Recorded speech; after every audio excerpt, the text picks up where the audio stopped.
মাগরিবের নামাজের পরে এই দোয়াটা যদি কোনো ব্যক্তি একবার পাঠ করতে পারে, আল্লাহ রাসূল বলেন ৭০টা বিপদ থেকে তাকে মুক্ত করে দেওয়া হবে।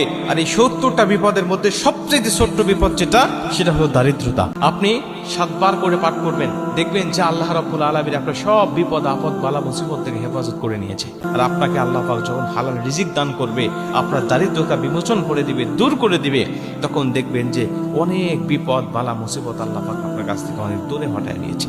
আপনি মাগরিবের নামাজের পরে দোয়াটা পাঠ করবেন, লা হাওলা ওয়ালা কুওয়াতা ইল্লা বিল্লাহ ওয়ালা মানজা মিনাল্লাহি ইল্লা ইলাইহি।